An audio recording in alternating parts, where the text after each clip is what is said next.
The message came from the stars on a Tuesday morning, cutting through the quiet hum of Earth's deep space monitoring station like a scream in the dark. Dr. Lisa Martinez was drinking her third cup of coffee when the computer started going crazy. Red lights flashed across every screen, and alarms blared loud enough to wake the dead. Lisa had been watching the stars for 15 years, waiting for something like this. She had dreamed of first contact since she was a little girl, but she never expected it to sound so desperate.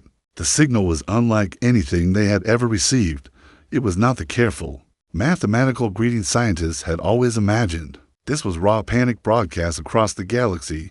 The alien voice spoke in broken English. Learned from decades of watching Earth's television signals. Please help us. We are dying. Our worlds burn. Our children scream in the night. The devourers come for us all. Lisa's hands shook as she recorded every word. The transmission lasted for 37 minutes, telling a story that made her blood run cold. The Zolonic Confederation had ruled peacefully across 12 different species. For over 1,000 years, they had built cities that floated among the clouds and ships that sailed between the stars. They had created art that could make angels weep and music that touched the soul. Now they were dying. The devourers had come from beyond the edge of known space like a plague of locusts. They consumed everything in their path, turning entire worlds into empty husks. They ate planets, stars, and the very life force of every creature they touched. 3 whole galaxies had already fallen to their hunger. We have tried everything. The alien voice continued.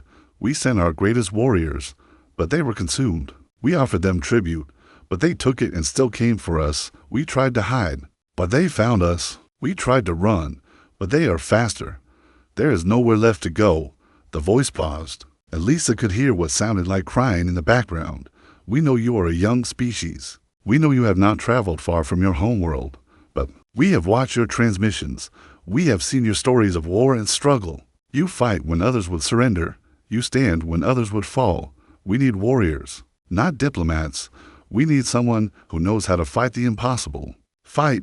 Lisa's supervisor, Dr. Bob Harris, burst into the room just as the transmission ended. He was a big man with gray hair who had spent his whole life looking for signs of alien life. Now that he had found it, he looked like he wanted to hide under his desk. Tell me you recorded all of that, Bob said, wiping sweat from his forehead. Every word, Lisa replied. Bob, this is real. They're really out there, and they're in trouble.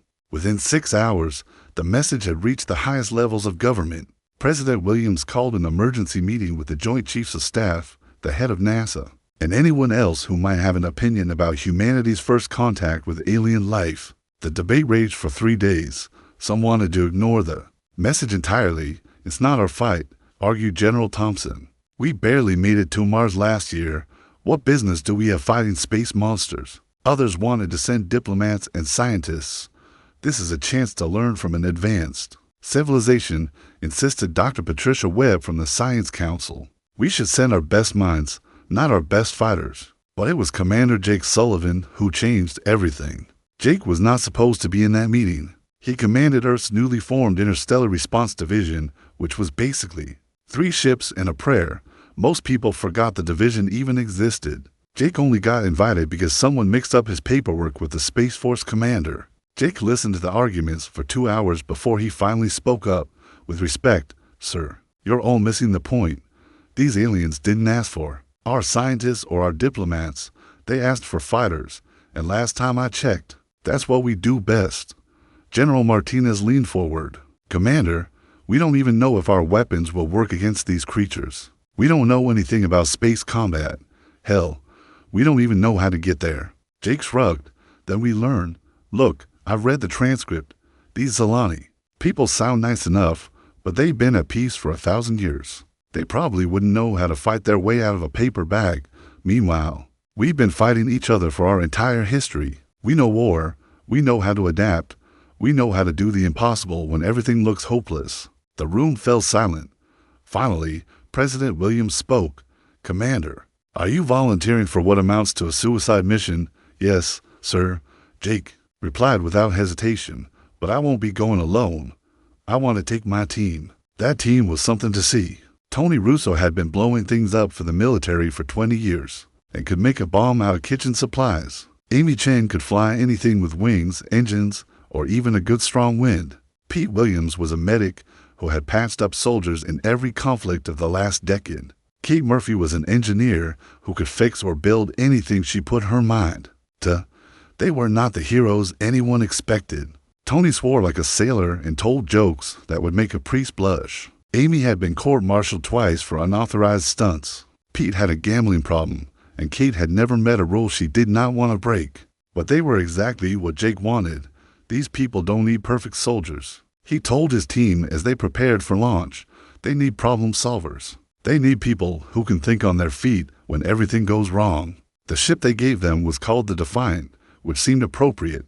It was not the biggest or fastest ship in Earth's small fleet, but it was tough and reliable. More importantly, it was theirs. As they prepared to leave Earth's orbit, Jake looked back at the blue planet that had been humanity's home for thousands of years. Somewhere out there in the dark, an entire civilization was waiting for them to save the day. They had no idea what they were getting themselves into. But then, again, neither did the aliens. The journey to Zalani space took 3 weeks. Jake's team spent the time learning everything they could about their new allies. But the more they learned, the more confused they became. The Zalani had built a perfect society based on peace, cooperation, and careful planning. They solved problems through discussion and debate. They made decisions only after considering every possible outcome. It sounded boring as hell to Jake. When the Defiant finally arrived at Vexhara, the Zalani homeworld, Jake got his first look at an alien civilization. The planet was beautiful. Beyond words, crystal cities floated in the clouds, connected by bridges of pure light. Gardens covered every surface, filled with flowers that sang in the wind. The sky was a soft purple color, and 3 moons danced overhead like silver coins. Well, that's something you don't see every day, Tony said, pressing his face against the window. The Zalani greeting fleet was equally impressive. 20 massive ships approached the Defiant in perfect formation. Each ship was the size of a city block and carved from what looked like living coral. They moved with grace and precision, like dancers performing an ancient ritual. Incoming transmission, Amy announced from the pilot's seat. The main screen flickered to life, showing the most alien face Jake had ever seen. High Counselor Tevin looked like a cross between a jellyfish and a butterfly. His skin was translucent and shifted colors as he spoke. Multiple eyes blinked along his elongated head, and delicate tentacles moved around his mouth as he talked. "Welcome, warriors of Earth," Tevin said in perfect English. "We have prepared a great ceremony to honor your arrival. Our people have waited generations to meet heroes such as yourselves." Jake scratched his head. "Thanks, I guess. Look, we're here to help with your monster problem. Can we skip the party and get straight to business?" The colors on Tevin's skin shifted to what Jake assumed was confusion. "Of course, honored ones. But first, you must undergo the ritual of understanding. You must study our ways, learn our history, and comprehend the full scope of our struggle against the Devourers." "How long does that take?" Kate asked. "Only 6 months," Tevin replied proudly. Jake's team exchanged looks. 6 months, Pete said. "These Devourer things are eating galaxies. And you want us to spend half a year in school?"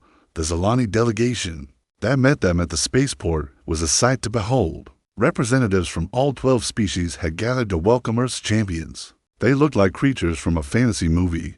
There were beings made of living crystal, others that floated like ghosts, and some that looked like walking trees. All of them moved with dignity and grace. They also all looked terrified. The ceremony took place in the Grand Hall of Wisdom, a building so large it had its own weather system. Thousands of aliens filled the seats, all watching as Jake's small team walked down the center aisle. The humans looked completely out of place among all the elegance and beauty. Jake wore his dress uniform, but it was wrinkled from the long journey. Tony had forgotten to shave and kept scratching himself. Amy walked like she was still on a ship, swaying slightly with each step.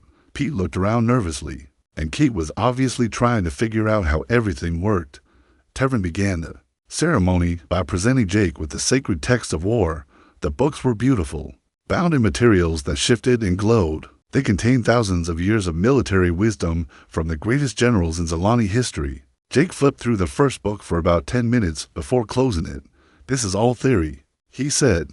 "Where are the battle reports? Where are the maps of enemy positions? Where's the practical stuff?"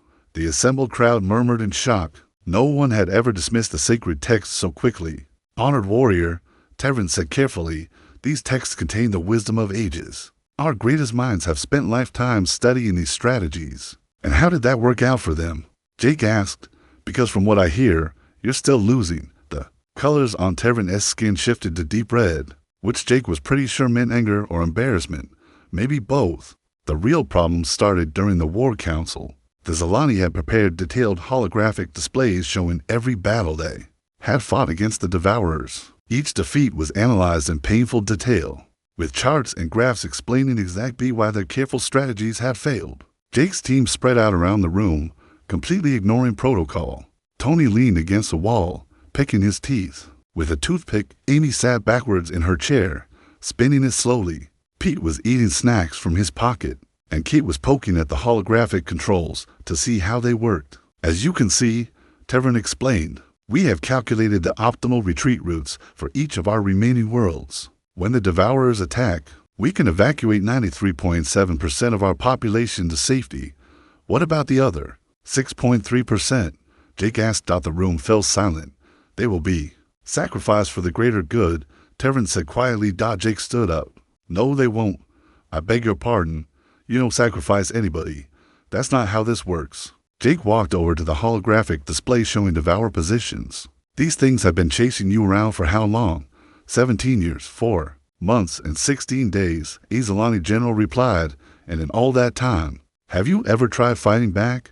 I mean really fighting back, not just shooting at them while you run away? The Zalani looked at each other in confusion. Honored warrior, Terran said, the Devourers are impossible to defeat. They consume everything. They cannot be reasoned with, bribed, or stopped. Fighting them directly is suicide, says who? Tony asked, finally joining the conversation. I mean, who decided they can't be beat? Our military analysis clearly shows, a Zalani officer began. Your military analysis is garbage, Amy interrupted. You've been running scared for 17 years. Of course you think they're unbeatable. You never tried beating them. The War Council dissolved into chaos. The Zalani spoke in rapid, musical languages, their colors shifting wildly as they argued among themselves. Jake could not understand the words, but he could tell they were upset. Finally, Terran called for order. Warriors of Earth, he said formally, we understand you are different from us, but surely you can see the wisdom in preservation over destruction. It is better to save some lives than to lose them all in a hopeless battle.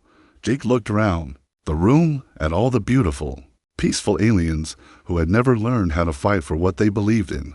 He felt sorry for them, but he also felt frustrated. Look, he said, I get it. You're good people. You build pretty cities and make nice art. You probably never hurt anybody in your lives. But sometimes when something evil comes for you and everyone you love, you don't get to stay good. Sometimes you have to get your hands dirty. We cannot become like them, Terran insisted.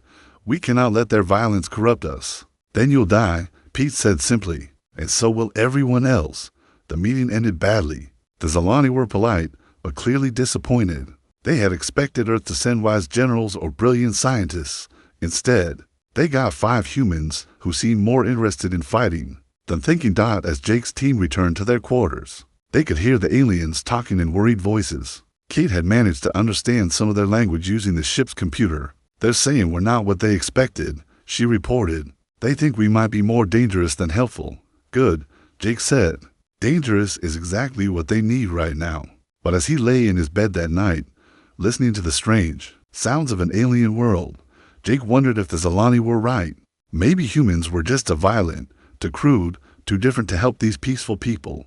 Then he remembered the fear in Terran's eyes when he talked about the Devourers. Somewhere out there in the dark, monsters were coming to destroy everything beautiful and good in the galaxy. Jake had never been good at staying out of fights, especially when the odds were unfair. And these odds were about as unfair as they got. The Zalani thought they had made a mistake asking for Earth's help. Jake was starting to think they might be right, but not for the reasons they imagined. They had not gotten a mistake when they called for help. They had gotten exactly what they needed, whether they knew it or not. Jake woke up the next morning with a plan that would have given any sane military commander nightmares. He called his team together in their quarters while the Zalani were still sleeping. The alien day was 32 hours long, which meant humans had plenty of time to cause trouble. We're going to take a look at these Devourers ourselves, Jake announced over breakfast. Pete nearly choked on his coffee. Come again. You heard me. The Zalani have been running scared for 17 years. They don't know anything useful about the enemy except that they're big and scary. We need real information. Amy leaned back in her chair. Jake, that's completely insane. We don't know anything about their weapons, their defenses, or even where they are. Actually, we do, Kate said, pulling out a small device. I may have borrowed some data from their computers last night. Tony grinned. I love it when you talk criminal. Kate ignored him and activated the device. A holographic map appeared showing the local sector of space. Red dots marked Devour positions, and they were closer than anyone had admitted. The nearest scout group is only 6 hours away. Kate explained. 3 ships, relatively small. The Zalani have been avoiding them for weeks. Perfect, Jake said. We'll go say hello. The problem was getting past the Zalani. They had assigned a full escort to the human ship, supposedly for protection, but really to keep an eye on their unpredictable guests.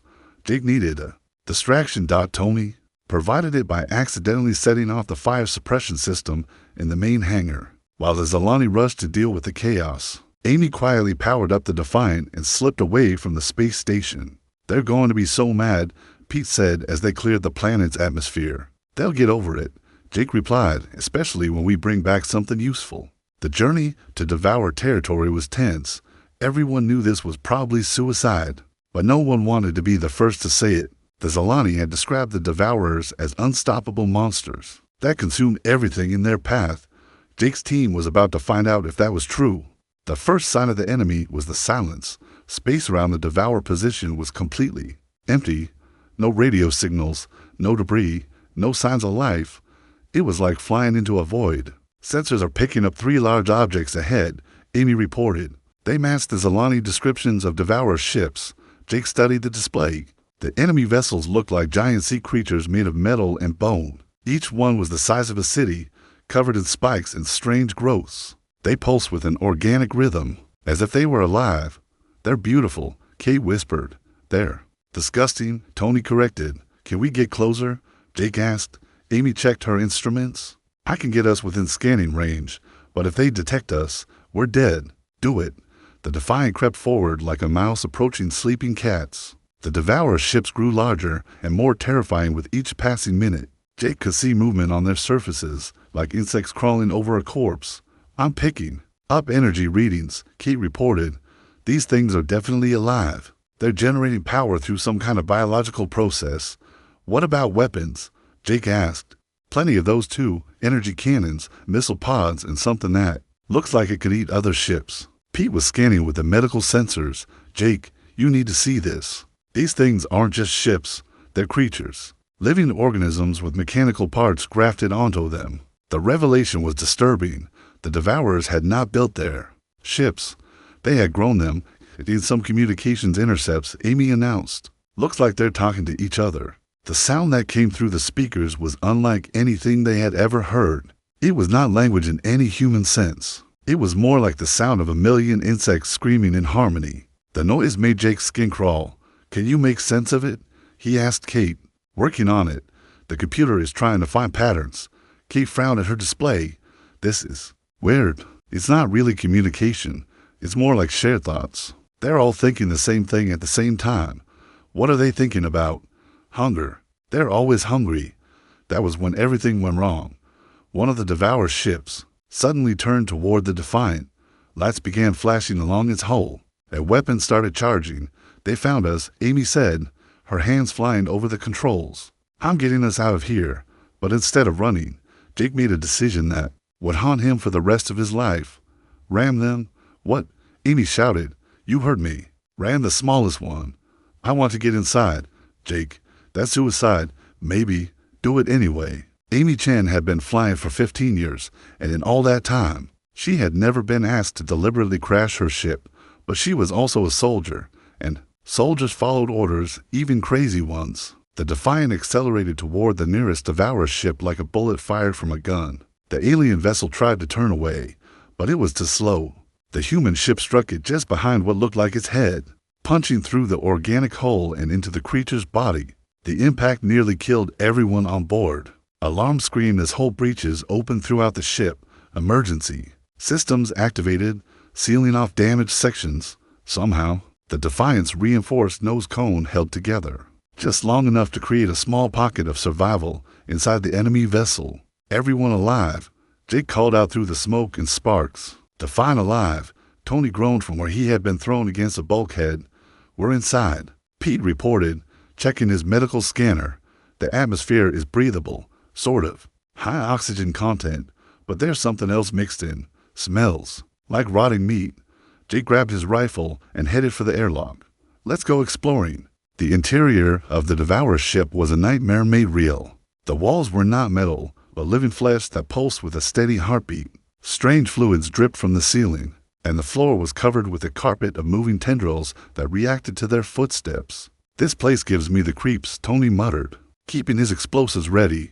They had not gone far when they encountered their first devourer. The creature was about the size of a large dog, but looked like a cross between a spider and a shark. It had too many teeth and moved with liquid grace. It attacked without warning, leaping at Jake with claws extended. Jake shot it 3 times before it hit the ground, but instead of dying, it began to dissolve. Within seconds, nothing remained but a puddle of black liquid. "Did you see that?" Pete asked. "It didn't just die. It recycled itself." More creatures appeared. Attracted by the noise, Jake's team fought their way deeper into the ship. Learning hard lessons with each encounter, the Devourers were fast, vicious, and seemingly endless. But they were also predictable. They attacked the same way every time, with no variation or creativity. "They're like robots," Amy observed during a brief rest. "No individual thinking." Kate was studying the walls with her scanner. "That's because there is no individual thinking. Look at this." She pointed to a network of glowing veins running through the ship's structure. "These are neural pathways. The whole ship shares one brain." "Where's the brain located?" Jake asked. Kate checked her readings. "Best guess, the center of the ship, probably heavily defended." Getting to the center meant fighting through waves of defenders. The team used tactics that would have horrified any military academy. Tony threw homemade bombs into groups of enemies. Amy used her sidearm like a club when she ran out of ammunition. Pete discovered that his medical laser could cut through, devour flesh like butter. Kate made the most important discovery when they finally reached what looked like a control room. The chamber was filled with organic computers that pulsed with bioluminescent light. In the center sat a creature that was obviously different from the others. It was larger, more complex, and covered with additional neural connections. "That's got to be the local commander," Jake said, but when they got closer, they realized it was not commanding anything. It was just another part of the collective, receiving orders from somewhere else and passing them along. The real commanders were elsewhere, probably on the larger ships. "This is useless," Pete said. "Even if we kill this thing, it won't change anything." But Kate was studying the neural network connections. "Maybe not kill it," she said slowly. "But what if we gave it indigestion?" She pulled out a small device from her toolkit. "This is a standard computer virus designed to crash Earth systems. I wonder what would happen if we introduced it to their network." "Only one way to find out," Jake said. Kate connected her device to one of the neural pathways. For a moment, nothing happened. Then the entire ship began to convulse like a living thing in pain. The lights flickered, and the creatures they had been fighting suddenly stopped moving. "It worked," Amy shouted. "The virus is spreading through their network." But their victory was short-lived. The ship's immune system began fighting back, trying to isolate and destroy the foreign code. Worse, the other Devourer vessels had detected the problem and were moving to destroy the infected ship, along with everyone inside it. "Time to go," Jake announced. Getting back to the Defiant was easier than expected. The ship's defenders were too busy dealing with the computer virus to stop them, but the Defiant itself was in bad shape. The ramming attack had damaged vital systems, and they barely had enough power to break free from the dying Devourer ship. As they limped back towards Alani space, Jake reviewed what they had learned. The Devourers were not unstoppable monsters. They were a hive mind that relied on shared consciousness and predictable behavior. They could be confused, infected, and even turned against themselves. Most importantly, they had never faced an enemy crazy enough to ram their own ship into them. Just to get a closer look. "The Zalani are going to kill us when we get back," Pete said, watching the Devourer ship shrink in the distance. "Only if we're lucky," Jake replied. "If we're unlucky, they'll make us sit through another ceremony." But as the Defiant struggled back toward safety, Jake was already planning the next move. The Devourers had ruled through fear and overwhelming force for too long. It was time to show them what happened. When they picked a fight with someone too stupid to know when they were beaten down, the hive mind had never encountered anything like human stubbornness. It was about to get a very painful education. The return to Vexhara was not pleasant. Jake's team limped back in a half-destroyed ship, covered in alien blood and reeking of the Devourer vessel's rotting interior. The Zalani fleet that met them was not happy. High Counselor Tevrin's skin shifted through colors Jake had never seen before, which probably meant he was angrier than a wet cat. The welcoming committee looked like they wanted to throw the humans in jail and lose the key. "You violated every protocol," Tevrin said as Jake's team stood in the council chamber. "You endangered yourselves, your ship, and potentially revealed our location to the enemy." "Yeah, but we learned something important," Jake replied, completely missing the point about how much trouble they were in. What could possibly justify such reckless behavior? Jake activated the data recorder Kate had salvaged from their mission.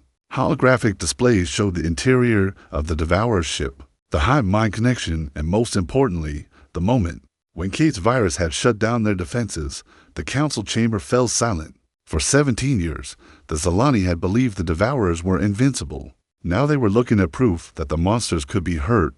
"This is impossible," whispered General Vexstar, the Zalani military commander. "Our greatest weapons barely scratched their hulls." "That's because you were trying to fight them the wrong way," Tony said. "You can't beat them by being stronger. You have to be smarter." Amy stepped forward. "They're like a computer network with a really bad security system. All their ships think the same thoughts at the same time. That makes them powerful, but it also makes them vulnerable." He pulled up the technical data. "Their hive mind is their strength and their weakness. When we infected one ship, the virus started spreading to the others. If we can hit enough of them at once, we might be able to crash their entire network." The Zalani Council erupted in debate. Some thought the humans were insane. Others wondered if this crazy plan might actually work. A few suggested they should run away faster before the Devourers came looking for revenge. Jake waited for them to calm down before speaking. "Look, I know this sounds nuts, but running away hasn't worked for 17 years. Maybe it's time to try something different." "What exactly are you proposing?" Tevrin asked carefully. "We fight them, but not the way you've been doing it. We fight them the human way." The Zalani had no idea what that meant, but they were about to find out. Jake's plan was like nothing they had ever heard. Instead of careful formations and strategic retreats, he proposed chaos. The Zalani fleet would split into small groups and attack from every direction at once. They would use garbage haulers as weapons platforms, merchant ships as boarding vessels, and mining equipment as improvised bombs. "This is not warfare," General Vexstar protested. "This is madness." "Same thing, really," Jake replied cheerfully. The first test came sooner than expected. Devourer scouts had tracked the Defiant back to Zalani space and were now approaching the outer colonies. 3 massive bioships were heading straight for a mining station with 50,000 civilians. The Zalani fleet moved to intercept using traditional tactics. They formed a defensive line and prepared to buy time for the civilians to evacuate. It was the same strategy they had used dozens of times before, and it had the same result. The Devourers smashed through their defenses like they were made of paper. That was when Jake's team took over. Amy led a squadron of Zalani fighters in what she called aggressive flying. The alien pilots were horrified to discover this meant using their own ships as projectiles instead of careful dogfights. Amy taught them to ram enemy vessels at high speed, bail out at the last second, and let their ships explode on impact. "This is suicide," protested Captain Xylanoth, a veteran Zalani pilot. "Only if you do it wrong," Amy replied, ejecting from her fighter just before it crashed into a Devourer's weapon array. The explosion took out half the enemy's ship's guns. Tony had turned a cargo hauler into what he called a surprise delivery system. The ship looked harmless from the outside, but inside it was packed with every explosive device he could build. When the Devourers tried to absorb it into their collective, they got a very unpleasant surprise. The explosion was visible from 3-star systems away. Pete had discovered something interesting about Devourer biology during their boarding mission. The creatures had no immune system to speak of, having evolved to consume other species rather than fight diseases. A few well-placed medical nanobots could cause havoc in their organic systems. "I'm basically giving them a really bad flu," Pete explained as he loaded specially modified medical supplies into torpedo tubes. except this flue makes them explode from the inside. Kate had found a way to turn the Zolani's mining equipment into weapons of mass destruction. Rock cutters became ship slicers, or processors became gravity bombs. Even the humble space tug became a guided missile with delusions of grandeur. The battle at the mining station lasted 6 hours and broke every rule of civilized warfare. Ships crashed into each other on purpose. Explosions happened in places where explosions had no business being. Cargo containers full of medical supplies were fired at enemy vessels. Like the galaxy's strangest ammunition, the Devourers had never faced anything like it. Their hive mind was designed to process information efficiently and make logical decisions. But there was nothing logical about human tactics. Every time they adapted to one crazy strategy, the humans would try something even crazier. When the smoke cleared, 2 of the 3 Devourer ships were dead in space. The third was limping away, probably wondering what in the galaxy had just happened to it. The Zolani couldn't believe it. For the first time in 17 years, they had won a battle against the Devourers. But the victory came at a cost. Half their fleet was damaged or destroyed, and the survivors looked like they had been through a blender. This is not sustainable, General Vextar said as they surveyed the wreckage. We cannot win a war by destroying ourselves. We're not destroying ourselves, Jake corrected. We're destroying them. There's a difference. The news of the victory spread quickly through Zolani space. Worlds that had been preparing for evacuation suddenly found hope. Citizens who had given up started volunteering for the war effort. For the first time in years, the Zolani were talking about fighting back instead of running away, but the Devourers were adapting to. The hive mind was learning from each encounter, developing new tactics to counter human unpredictability. The next battle would be harder. It came 2 weeks later, at the industrial world of Kexhara. This time, the Devourers arrived with 12 ships and a plan. They had studied the human tactics and developed countermeasures. Their ships now flew in loose formations that could adapt quickly. They had developed new weapons designed to stop ramming attacks. Most importantly, they had learned to expect the unexpected. Almost. Jake's response was to do something so completely insane that even the Devourers couldn't predict it. He loaded every available ship with civilians and sent them straight at the enemy fleet. The Zolani Council thought he had completely lost his mind. You cannot use civilians as weapons. Tevin protested. I'm not using them as weapons, Jake explained. I'm using them as a distraction. The civilian ships were packed with families, children, and elderly Zolani. They flew straight toward the Devourer fleet with no weapons, no shields, and no apparent plan for survival. The enemy sensors detected thousands of life signs heading right for them. The Devourers paused. In 17 years of war, no one had ever sent civilians to attack them. Their hive minds spent precious seconds trying to process this unprecedented situation. Were the civilians armed? Was this some kind of trap? What was the logical response to an illogical action? While they hesitated, the real attack began. Jake's military ships had been hiding behind the civilian vessels, using them as cover. When they got close enough, they broke formation and hit the Devourers from every angle at once. But the civilian ships didn't run away. Instead, they opened their cargo bays and released clouds of industrial nanobots. The microscopic machines had been programmed by Kate to eat through Devourer hull material like termites through wood. The battle turned into the strangest dogfight in galactic history. Civilian transports flew between Devourer bioships, spraying them with construction nanobots, while elderly Zolani passengers cheered and took pictures. Military vessels played a deadly game of tag, ramming enemy ships and escaping just before the explosions. Mining ships used their industrial equipment to literally tear enemy vessels apart. The Devourers tried to adapt, but human tactics kept changing faster than their hive mind could process. Every time they figured out one strategy, Jake's forces would switch to something completely different. The battle ended when Tony managed to get aboard the Devourer command ship and introduce it to what he called his special delivery. The explosion was so big it created its own temporary star. When the light faded, the Devourer fleet was gone. Debris scattered across space, and the few survivors were fleeing as fast as their damaged ships could carry them.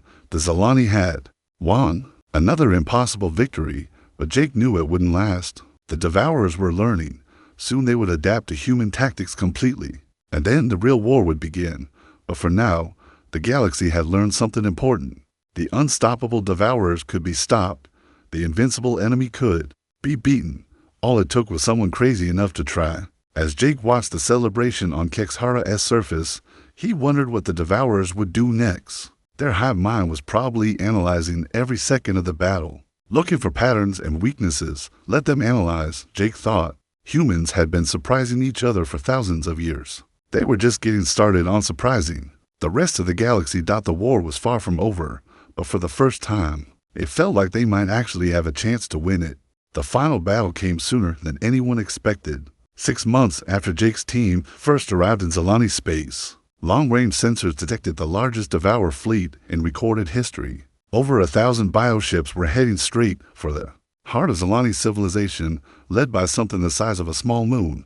That's their homeworld, Kate announced, studying the sensor data. It's not just a ship. It's an entire planet that they've turned into a weapon.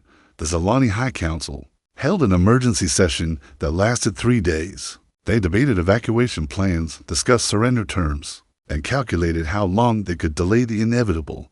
Some suggested fleeing to another galaxy. Others wanted to make a final stand. Jake had a different idea. We're going to attack their homeworld, he announced during the War Council. The silence that followed was so complete that Jake could hear his own heartbeat. Finally, General Vexar spoke up. Commander Sullivan, with respect, that is the most insane plan you have ever proposed, and that is saying something. Thank you, Jake replied, taking it as a compliment.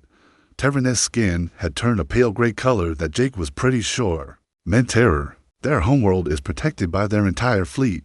It has weapons that can destroy star systems. It is literally impossible to approach, let alone attack, only if you try to do it the normal way, Jake said. But when have we ever done anything the normal way? Jake's plan was so crazy that it took him an hour just to explain it. The Zalani would gather every ship they had, not to fight the Devourer fleet, but to create the biggest distraction in galactic history. Meanwhile, Jake's team would take the heavily damaged Defiant on what amounted to a suicide mission to the enemy homeworld. You want to attack their most heavily defended target with one broken ship? General Vexar asked. Exactly, Jake said. They'll never expect it, because it's suicide. Same thing, Tony added helpfully.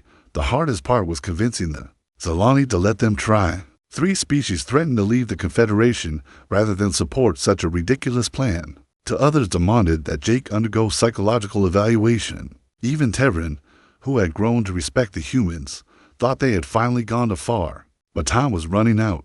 The Devourer fleet would arrive in 2 weeks, and the Zalani had no other options left.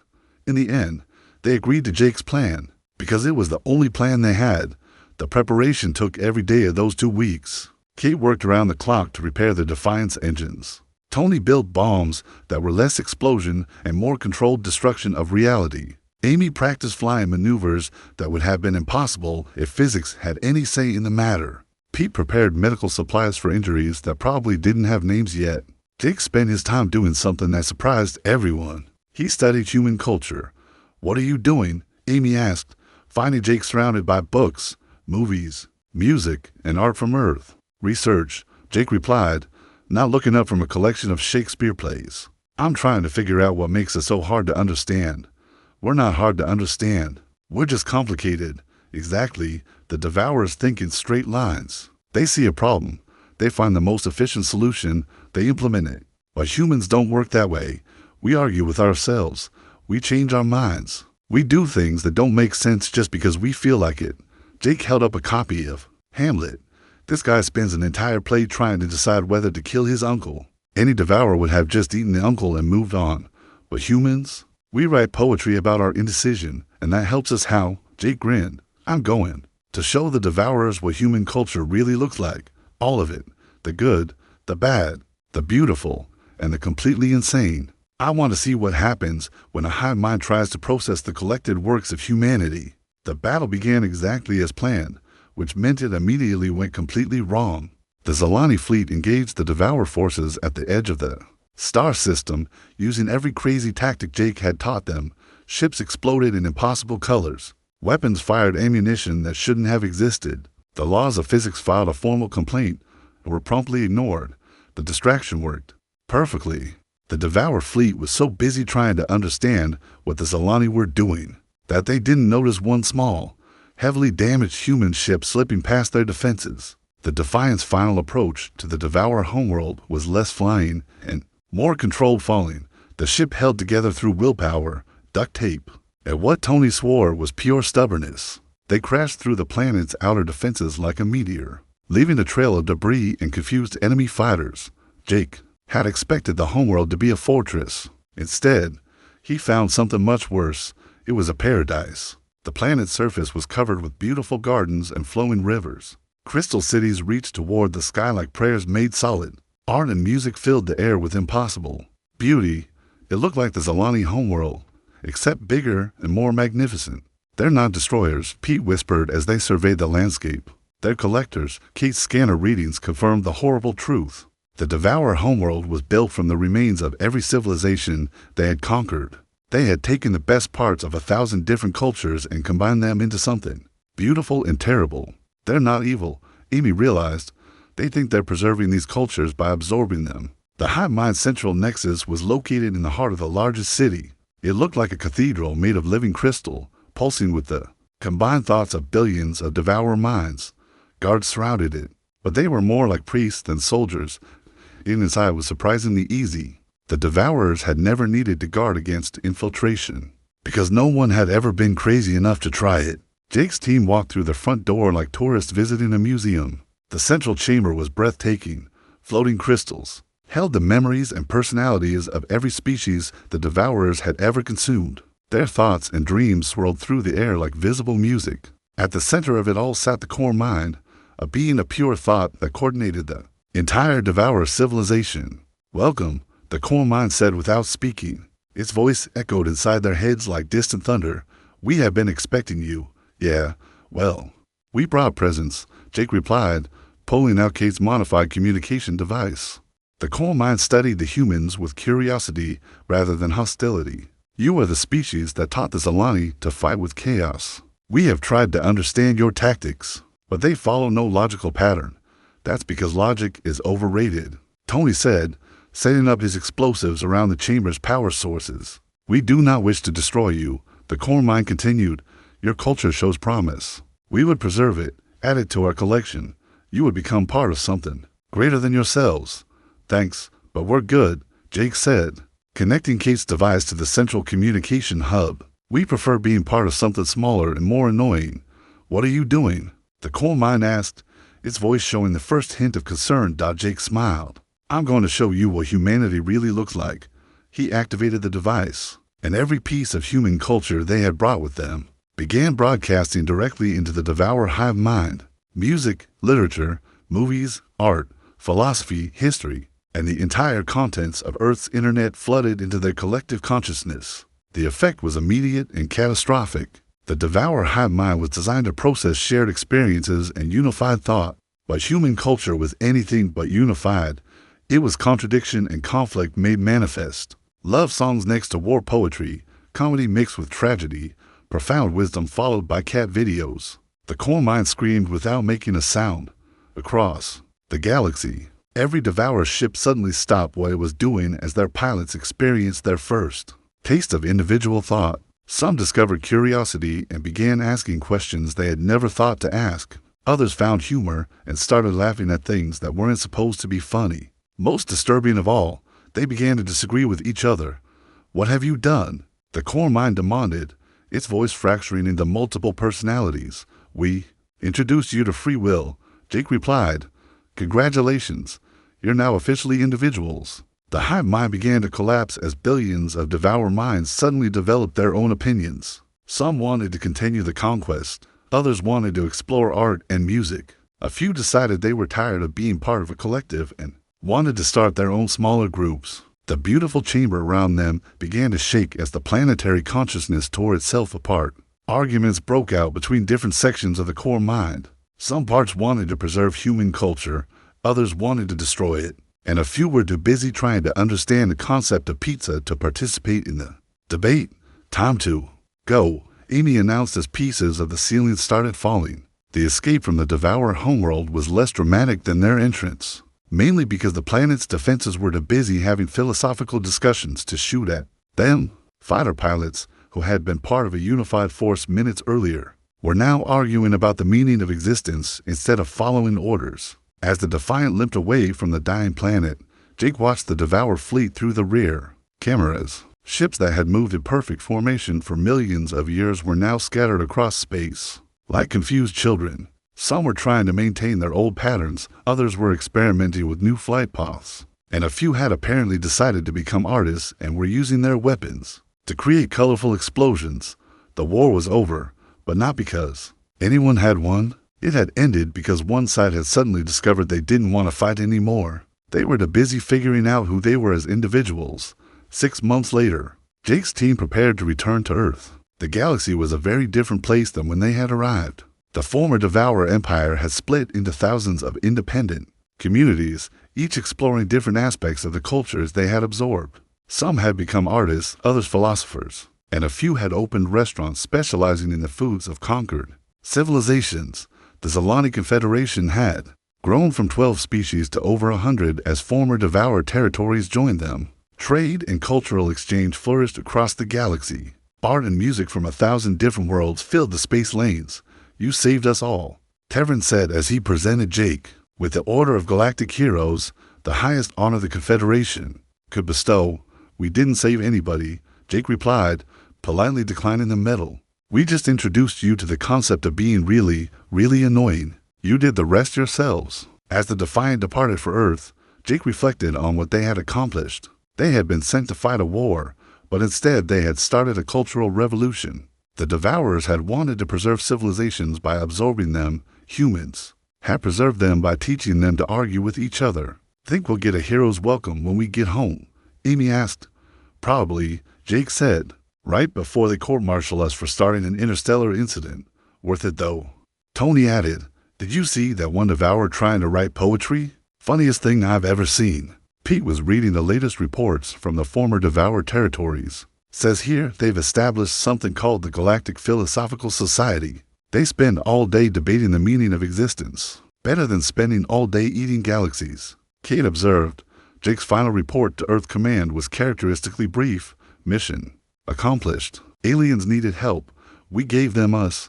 Problem solved. Side effects may include galactic peace, universal artistic renaissance, and the occasional philosophical debate that lasts for centuries. Recommend sending more humans if situation deteriorates," as the Defiant headed home through the stars. Jake wondered what other impossible problems the galaxy might have, because if there was one thing humans were good at, it was making impossible problems slightly more complicated and a lot more interesting.